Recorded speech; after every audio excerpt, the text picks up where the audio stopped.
మధుమేహం అదుపు తప్పితే మన ఒంట్లోని ప్రతి అవయవము దాని ప్రభావానికి గురవుతుంది. మన కళ్ళు ఇందుకు మినహాయింపేమీ కాదు. షుగర్ బారిన పడ్డాక ఏళ్లు గడుస్తున్న కొద్దీ కంట్లోని సూక్ష్మ రక్తనాళాలు దెబ్బతినడం మొదలవుతుంది. ఇది క్రమేపీ రెటినోపతికి దారితీస్తుంది. డయాబెటిక్ రెటినోపతి ఒక సజీవమైన బాంబు లాంటిది. ఆ బాంబు పేలినప్పుడు మాత్రమే దాని తాలూకు లక్షణాలు కనిపిస్తాయి. కానీ అప్పటికే జరగాల్సిన నష్టం జరిగిపోతుంది. చూపు బాగా దెబ్బతినిపోతుంది. ఈ నష్టాన్ని నివారించాలంటే డయాబెటిక్ రెటినోపతిని సాధ్యమైనంత వరకు త్వరగా గుర్తించడంతో పాటు అంతే త్వరగా చికిత్సను మొదలు పెట్టాల్సి ఉంటుందని చెబుతారు డాక్టర్లు. నిశ్శబ్దంగా చూపును కబళించే డయాబెటిక్ రెటినోపతి గురించిన పూర్తి వివరాల్ని ఇప్పుడు తెలుసుకుందాం.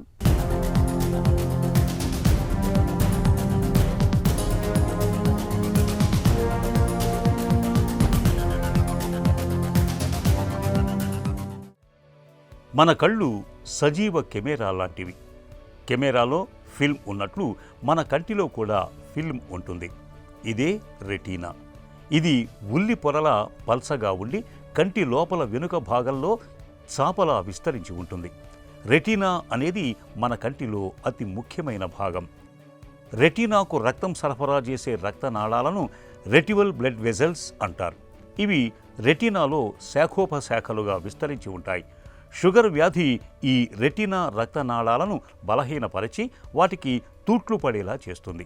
అందువల్ల ఈ నాళాలు లీక్ అవటం మొదలవుతుంది. రెటీనాలో ఈ లీకేజ్ అంచెలంచెలుగా పెరిగి ఆఖరి స్టేజీలలో తీవ్ర రక్తస్రావం జరుగుతుంది. షుగర్ వల్ల వచ్చే ఈ కంటి నాళాల జబ్బునే డయాబెటిక్ రెటినోపతిగా పిలుస్తారు. చాలా కాలం నుంచి షుగర్ జబ్బుతో బాధపడుతున్నప్పుడు షుగర్ లెవెల్స్ని ఎప్పుడూ నియంత్రణలో ఉంచుకొని వారు, షుగర్ లెవెల్స్లో వ్యత్యాసాలు ఎక్కువగా ఉంటున్నప్పుడు, షుగర్తో పాటు హై బీపీ, గుండె జబ్బులు, కిడ్నీ సమస్యలు ఉన్న వాళ్ళకి రెటినోపతి వంటి కంటి సమస్యలు వచ్చే అవకాశాలు చాలా ఎక్కువగా ఉంటాయి. ఈ రెటినోపతిలో ఈ micro angiopathy, micro vessels closure, dilatation, rupture, leakages ఇలాంటివి మొదలవుతూ ఉంటాయి.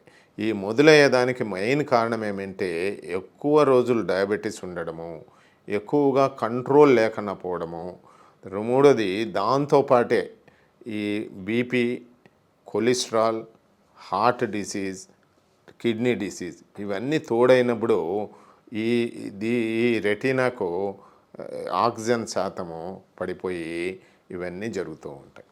సో ఈ డయాబెటిక్ రెటినోపతిలో ఇస్కీమియా అంటే బ్లడ్ సప్లై లేకుండా ఉన్నప్పుడు చూపు తగ్గిపోతుంది. రెండోది ఎడిమా, రెటీనా వాపు ఉన్నప్పుడు కూడా అస్పష్టంగా కనపడి చూపు తగ్గిపోతుంది. ఇంకా మూడోది హిమరేజెస్, బ్లీడింగ్ అయ్యే దానివల్ల కూడా కన్ను బ్లీడర్స్తో నిండిపోయి చూపు తగ్గిపోవడం జరుగుతుంది. మన శరీరానికి గుండెపోటు అనేది ఎంత ప్రమాదకరమో డయాబెటిక్ రెటినోపతి అనేది మన కంటికి అంత ప్రమాదకరమైంది. పేషెంటు తనకు తానుగా ఈ వ్యాధిని గుర్తించటం సాధ్యం కాని పని.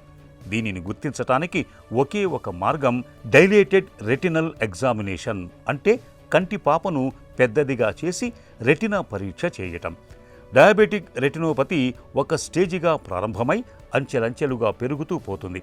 తొలి దశల్లో పేషెంటులో ఏ విధమైన లక్షణాలు కనిపించవు.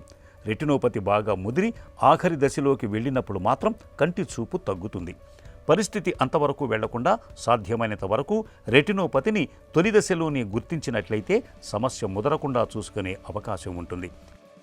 Pupil dilatation, retina screening, fundus fluorescent angiography పరీక్షల సాయంతో ఇవాళ డయాబెటిక్ రెటినోపతిని చాలా వరకు ముందుగానే గుర్తించవచ్చు. డయాబెటిక్ రెటినోపతి అనేది గుర్తించడం కష్టమేం పనేం కాదు. ఓన్లీ రెక్విజిట్ ఏమంటే డైలేటెడ్ కంట్లో డ్రాప్స్ చుక్కల మంది వేసి ఫండోస్కోపీ అనే టెస్ట్ ద్వారా మనం చేయొచ్చు. ఈ ఫండోస్కోపీ అనేది డైరెక్ట్ ఆఫ్థల్మోస్కోపీ అని, ఇండైరెక్ట్ ఆఫ్థల్మోస్కోపీ అని, స్లిట్ ల్యాంప్ ఎగ్జామినేషన్ అని, ఫండస్ ఫోటోస్ ద్వారా మనము రెటీనాను చూడొచ్చు. సో ఈ రెటీనా చూసినప్పుడు రెటీనా పైన బ్లీడింగ్ స్పాట్స్ ఏమన్నా ఉన్నాయా, రెటీనా మీద ఎగ్జుడేట్స్ అని ఎల్లో స్పాట్స్ ఏమన్నా ఉన్నాయా, రెటీనా నుంచి కొత్త రక్తనాళాలు ఏమన్నా పెరుగుతున్నాయా, ఇవి గమనిస్తే పేషెంట్కు డయాబెటిక్ రెటినోపతి ఉంది అని నిర్ధారణ చేస్తాం. ఇది కానబుడు ఎడిమా ఉందా లేదా అని కనుక్కోవాలంటే ఓసిటీ అనేది ఒకటి ఉంది. OCT is ocular coherent tomogram. ఈ ఓసిటీలోనే ఇంకా కొత్త పరికరం ఏమంటే ఓసిటీఏ. ఓసిటీఏ అంటే ఆ ఓసిటీనే యాంజియోగ్రఫీ. యాంజియోగ్రఫీ అంటే రక్తనాళాలు, రక్తం సర్క్యులేషన్ ఎలా ఉంది అని కూడా మనం చెప్పచ్చు. ఓసిటీఏ. ఇంకా కొంతమందికి అవసరమైతే ఎఫ్ఎఫ్ఏ, ఫండస్ ఫ్లోరసెంట్ యాంజియోగ్రఫీ అని చేస్తూ ఉంటాం. డయాబెటీస్ రెటినోపతి మూలంగా వచ్చే అంధత్వానికి చికిత్స లేదు, నివారణ ఒక్కటే మార్గం. రెటినోపతిని మనం తగిన సమయంలో లేజర్ చికిత్స ఇచ్చి ఇంకా ముదరకుండా నివారించవచ్చు. అంతేగాని దీనిని మొత్తంగా తొలగించలేం, అంటే అంధత్వం రాకుండా ఆపవచ్చు, కానీ వచ్చాక ఏమీ చేయలేం. లేజర్ చికిత్స వల్ల చూపు పెరగదు, కానీ రెటినోపతి ఇంకా ముదరకుండా అదుపులో ఉంటుంది. అంతేగాని పోయిన చూపును తీసుకురాదు. లేజర్ చికిత్సని కూడా 4-5 దఫాలుగా తీసుకోవాల్సి ఉంటుంది. కంటి లోపల తీవ్ర రక్తస్రావం జరిగినప్పుడు, రెటినల్ డిటాచ్మెంట్ కూడా అయినప్పుడు ఇలాంటి పరిస్థితుల్లో క్లిష్టమైన సర్జరీ అవసరం పడుతుంది. రెటీనాను కొద్దిగానైనా బతికించడానికి చేసే చికిత్సను విట్రియా రెటినల్ సర్జరీ అంటారు. ఇది ఆఖరి ప్రయత్నం. అన్ని దారులు మూసుకుపోయి ఇక ఏమీ చేయలేని పరిస్థితుల్లో ఇది చేస్తారు. చూపు తిరిగి వచ్చే అవకాశాలు మాత్రం చాలా తక్కువగా ఉంటాయి. ట్రీట్మెంట్లో 3 చెప్తుంటాం. 3 ఏమి అంటే diet, drugs, exercise. So diet మార్చినావా లేదా, డ్రగ్స్ తీసుకుంటున్నావా లేదా, ఎక్సర్సైజ్ చేస్తున్నావా లేదా, ఈ 3 కూడా ఈ 3టికి హెల్ప్ అవుతాయి. మ్యాకులార్ ఎగ్జుడేట్స్ ఉన్నాయి, మ్యాకులార్ ఎడిమా ఉంది, ఇవి రివర్స్ అయ్యే ఛాన్స్ ఉంది ఎప్పుడు systemic control of the glucose వస్తుంది. కాకపోతే ఇంకా మా ఆప్థాల్మిక్గా ఐ పరంగా ట్రీట్మెంట్ ఏమి అంటే ఒకటి లేజర్ ట్రీట్మెంట్. లేజర్ ట్రీట్మెంట్ ఎందుకు అంటే ఈ లీకేజెస్ అరికట్టేదానికి, కొత్త రక్తనాళాలు పుట్టకుండా ఉండేదానికి, కొత్త రక్తనాళాలు వచ్చినవి రిగ్రెస్ అయ్యేదానికి లేజర్ ట్రీట్మెంట్. ఈ లేజర్ ట్రీట్మెంట్లో గ్రిడ్ ట్రీట్మెంట్ అని ఒకటి, పాన్ రెటినల్ ఫోటోకోగులేషన్ అని. పాన్ రెటినల్ అంటే రెటీనా అంతా చేయడము, గ్రిడ్ అంటే ఎక్కడ అవసరమో అక్కడ సెంట్రల్ ఏరియాలో చేయడం. ఇది లేజర్ ట్రీట్మెంట్. రెండోది ఈ ఎడీమా ఉన్న వాళ్ళకు, ఈ మ్యాకులర్ డిసీజ్ ఉన్న వాళ్ళకు ట్రీట్మెంట్ ఏమి అంటే కంటి లోపలనే ఇంజెక్షన్స్ ఇవ్వడం.